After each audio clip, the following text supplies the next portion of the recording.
जय हिंद दोस्तों, उम्मीद करता हूँ आप सभी अच्छे होंगे। Welcome to Edu Hub. आज के वीडियो में हम कवर करने वाले हैं 1853 का चार्टर एक्ट। इससे पहले हम 1813 और 1833 के चार्टर एक्ट कंप्लीट कर चुके हैं। लिंक आपको वीडियो की डिस्क्रिप्शन में मिल जाएगा। तो देखो, जब ये एक्ट आया तब भारत का गवर्नर जनरल था डलहौजी। जब 1773 का रेगुलेटिंग एक्ट आया था तो बंगाल के गवर्नर को बंगाल का गवर्नर जनरल बना दिया गया था। बंगाल का प्रथम गवर्नर जनरल था वॉरेन हेस्टिंग। 1833 में बंगाल के गवर्नर जनरल को भारत का गवर्नर जनरल बना दिया गया था और भारत का गवर्नर जनरल प्रथम था, वो था विलियम बेंटिक। इस एक्ट में प्रावधान क्या थे? जो बोर्ड ऑफ डायरेक्टर है, इसके सदस्य थे 24। बोर्ड ऑफ डायरेक्टर जो व्यापारिक मामले संभालते हैं, इनके सदस्य थे 24। इनकी संख्या घटाकर 18 कर दी गई, जिसमें से 6 की नियुक्ति क्राउन द्वारा की जाएगी। विधि सदस्य को परिषद का पूर्ण सदस्य बनाया गया। देखो, 1833 के चार्टर एक्ट में गवर्नर जनरल की परिषद थी, उसमें 3 सदस्य थे। एक सदस्य और जोड़ा गया जो अस्थायी सदस्य था, लॉर्ड मैकाले। वो विधि विशेषज्ञ था। इस एक्ट में क्या किया गया कि वो विधि सदस्य को पूर्ण सदस्य बनाया गया, क्योंकि 1833 के एक्ट में वो अस्थायी था। पहली बार सिविल सेवाओं में भारतीयों को शामिल करने का प्रावधान किया गया और खुली प्रतियोगिता व्यवस्था की गई। सिविल सेवा परीक्षा पास करने वाले प्रथम व्यक्ति थे सत्येंद्र नाथ टैगोर, जिन्होंने 1864 में सिविल सेवा परीक्षा पास करी थी। Court of director. Court of director जो है, इन्हें शक्ति मिल गई प्रांत बनाने की। कोर्ट ऑफ डायरेक्टर जो बोर्ड ऑफ डायरेक्टर है, उसे कोर्ट ऑफ डायरेक्टर ही बोलते हैं। तो इन्हें नए प्रांत बनाने की शक्ति मिल गई और इन्होंने प्रांत बनाए मध्य प्रांत, पंजाब, सिंध, असम और वर्मा। ये प्रांत बनाए। केंद्रीय विधान परिषद की स्थापना करी गई, जिसमें 12 सदस्य थे। गवर्नर जनरल की कार्यकारी परिषद जो थी, इसमें 4 सदस्य थे। ये बनाई गई थी 1773 के रेगुलेटिंग एक्ट द्वारा। इसके बाद भारत शासन अधिनियम 1858, act of good governance in India. जो जब 1858 का एक्ट आया, इस समय पे ब्रिटिश में क्राउन है विक्टोरिया, पीएम है पाल्मस्टन और भारत का जो गवर्नर जनरल है वो है लॉर्ड कैनिंग। इस एक्ट के द्वारा ईस्ट इंडिया कंपनी की समाप्ति करी गई। ईस्ट इंडिया कंपनी की समाप्ति, इसमें 2 डिपार्टमेंट थे, board of director, board of control. Board of director व्यापारिक मामले संभालते थे, बोर्ड ऑफ कंट्रोल राजनीतिक मामले संभालते थे।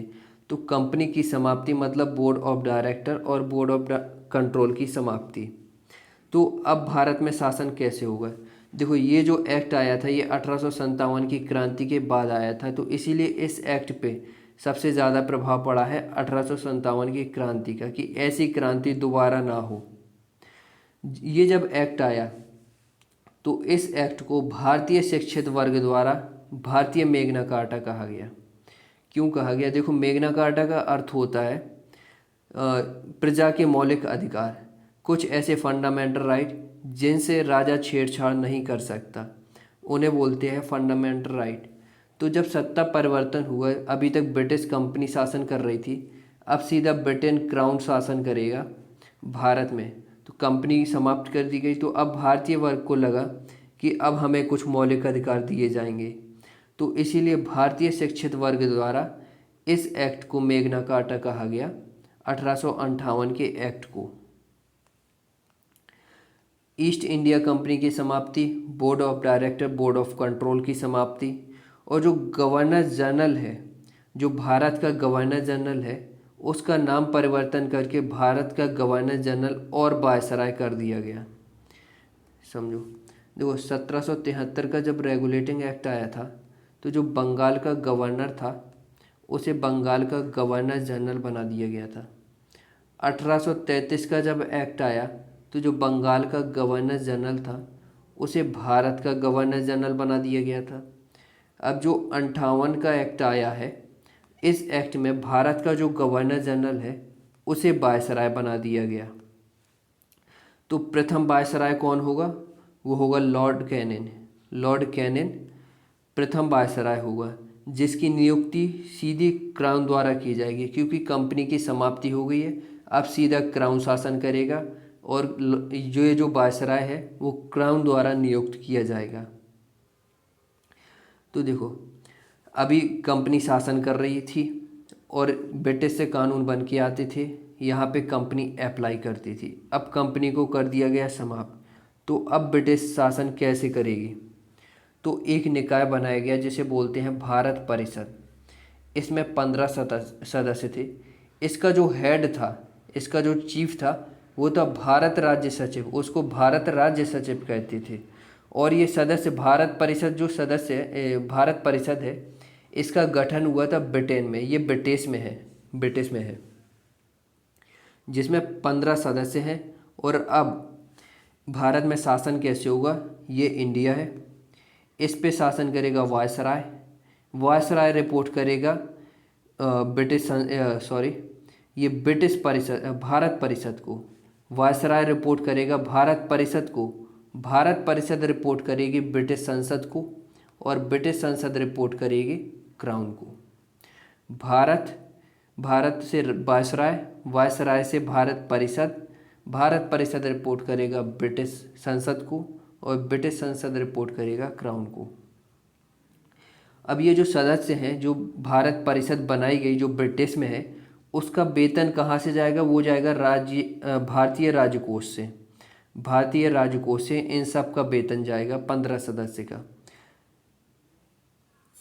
जो भारतीय मामले हैं, देखो, अब जो भारतीय मामले हैं,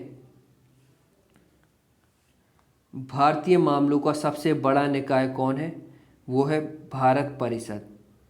भारत परिषद जो है ब्रिटेन में। और ब्रिटिश का सीधा नियंत्रण अब किस पे है? भारत पे है, क्योंकि कंपनी की समाप्ति कर दी गई। और इसी के साथ ही मुग़ल सम्राट जो पद थे उसकी समाप्ति कर दी गई, कि अब कोई भी सम्राट नहीं होगा। तो इसके बाद से भारत में प्रिंसली स्टेट होते हैं। प्रिंसली स्टेट बोलते हैं। अब भारत की कोई भी रियासत में कोई भी राजा नहीं होगा, वहाँ पे प्रिंसली स्टेट बोले जाएंगे उनको, क्योंकि भारत में एक ही राजा है अब, वो है ब्रिटिश राजा है, बाकी सभी प्रिंसली स्टेट हैं। देखो, अब शासन कैसे हो रहा है यहाँ पे भारत में, समझो। भारत है, भारत पे शासन करेगा वायसराय। वायसराय रिपोर्ट करेगा भारत सचिव को, या फिर भारत परिषद, एक ही बात है। भारत परिषद रिपोर्ट करेगी ब्रिटिश संसद को, और ब्रिटिश संसद रिपोर्ट करेगी क्राउन को। जो भारत परिषद बनाई गई है 1858 के एक्ट में, ये प्रथम, इसके जो मुख्य सदस्य थे वो थे स्टैनली, ये यूके में है। ये जो पार्ट है भारत और वायसराय, ये इंडिया में है।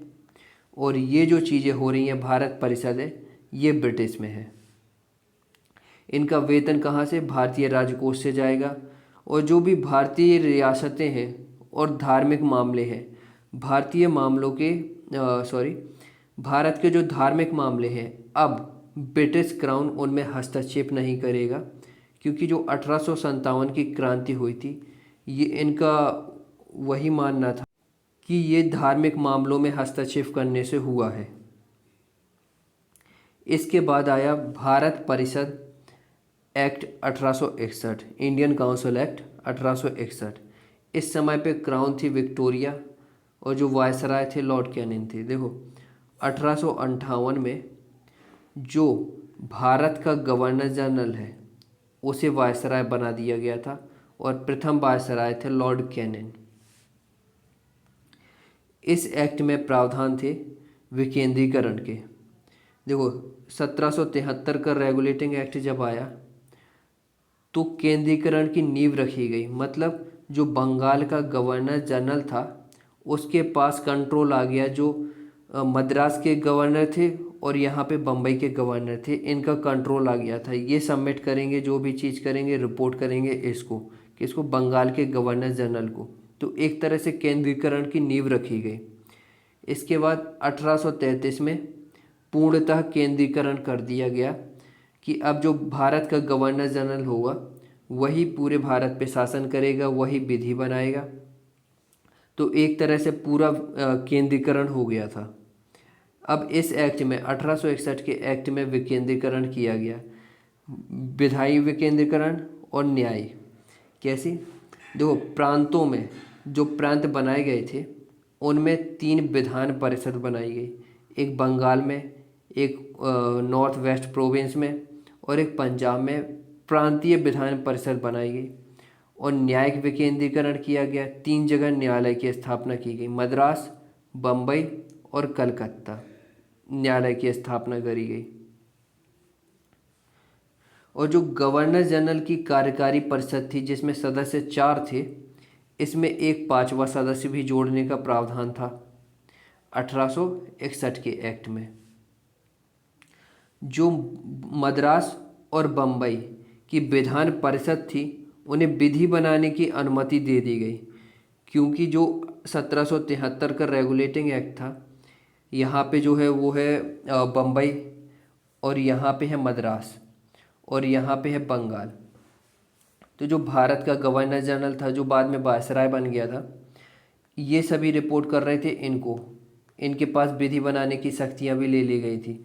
इस एक्ट में क्या हुआ कि जो मद्रास और बम्बई हैं इन्हें विधि बनाने की शक्तियाँ प्रदान करी गई, लेकिन फिर भी ये रिपोर्ट किसको करेंगे, ये वायसराय को रिपोर्ट करेंगे। और वायसराय सीधा रिपोर्ट किसको करेगा, वो करेगा भारत परिषद में, जो यूके में है। केंद्रीय विधान परिषद, केंद्रीय विधान परिषद में सदस्य संख्या कम से कम 6 और अधिकतम 12 करी गई, जिसमें से आधे गैर सरकारी होंगे। देखो केंद्रीय विधान परिषद कब, 1853 में केंद्रीय विधान परिषद बनाई गई थी। उस समय पे सदस्य 12 थे, और अब कहा गया कि इसके न्यूनतम सदस्य 6 होंगे, अधिकतम सदस्य 12 होंगे, और जिसमें से आधे गैर सरकारी होंगे। अब केंद्रीय विधान परिषद में भारतीय व्यक्तियों का प्रवेश होगा। जो ये नामांकित व्यक्ति हैं, 6 में से आधे, देखो जो केंद्रीय विधान परिषद है इसमें कम से कम 6 सदस्य होंगे और अधिकतम 12 सदस्य होंगे, जिसमें से आधे गैर सरकारी होंगे। और इसमें पहली बार भारतीयों को प्रवेश मिला कब, 1862 में लॉर्ड कैनिंग ने नामोनित किया था, इन्हें नामांकित किया था। 3 भारतीय कौन थे, पटियाला के राजा नरेंद्र सिंह, बनारस के राजा देवनारायण और सर दिनकर राव। ये प्रथम 3 व्यक्ति थे जो केंद्रीय विधान परिषद में सदस्य बने। तो ये मोस्ट इम्पोर्टेंट सवाल आता है कि निम्न में से केंद्रीय विधान परिषद के सदस्य कौन नहीं थे। तो पटियाला के राजा नरेंद्र सिंह थे, बनारस के राजा देवनारायण थे और सर दिनकर राव थे। कब बनाए गए, 1862 में बनाए गए, लॉर्ड कैनिंग के द्वारा नामांकित किए गए थे। वायसराय को अध्यादेश जारी करने की शक्ति मिल गई, एक टेम्परेरी कानून। अगर कभी इमरजेंसी होती है तो आप बिना किसी परिषद या बिना किसी की सलाह के आप एक टेम्परेरी कानून बना सकते हैं, जिसकी वैधता 6 महीने के लिए होगी। लॉर्ड कैनिंग को विभागीय व्यवस्था का जनक कहा जाता है, क्योंकि इन्होंने डिपार्टमेंटल सिस्टम बनाया था, डिपार्टमेंट में बांट देना चीज़ों को। इसके बाद आया रॉयल टाइटल एक्ट 1876, शाही उपाधि अधिनियम। इस समय पे विक्टोरिया क्राउन है और लिटन है वायसराय। प्रथम वायसराय कौन थे, लॉर्ड कैनिंग, और फिलहाल अभी कौन है, लिटन। इनका कार्यकाल है 1876 से 1880 तक। तो ये एक्ट बेसिकली सिर्फ एक घोषणा थी कि जो ब्रिटिश विक्टोरिया है, ब्रिटिश की रानी है ब्रिटेन की, उन्हें भारत की साम्राज्ञी घोषित किया गया था। दिल्ली दरबार का आयोजन हुआ और वहाँ पे घोषणा हुई कि अब भारत की साम्राज्ञी कौन है, ब्रिटिश क्राउन विक्टोरिया। ये घोषणा कब हुई थी? 1 जनवरी 1877। देखो दिल्ली दरबार से मोस्ट इम्पोर्टेंट क्वेश्चन बनते हैं कि दिल्ली दरबार कब लगाए गए। तो 3 दिल्ली दरबार लगाए गए थे। पहला 1877 में ये वाला, इसमें लिटिल वायसराय थे और विक्टोरिया को भारत की साम्राज्ञी एक घोषणा करना था। तो यहाँ पे विक्टोरिया भारत नहीं आई थी, बस एक घोषणा की गई थी दिल्ली दरबार लगा के। सेकंड जो है वो हुआ था 1903 में, वायसराय थे कर्जन, और यहाँ पे डडवर्ड सप्तम राजा ब्रिटेन के राजा जो है सत्ता परिवर्तन हुई थी, तो ब्रिटेन के राजा बने थे डडवर्ड सप्तम, जिसकी खुशी में कर्जन ने यहाँ पे दिल्ली दरबार का आयोजन करा। तीसरा दिल्ली दरबार का आयोजन हुआ था, लॉर्ड हार्डिंग यहाँ पे वायसराय थे। और जॉर्ज पंचम और मैरी ये भारत आए थे। जॉर्ज पंचम और उनकी वाइफ मैरी ये भारत आए थे, तो यहाँ पे दिल्ली दरबार का आयोजन हुआ था। देखो पहला हुआ था 1877, वायसराय थे लिटिल और रानी थी विक्टोरिया।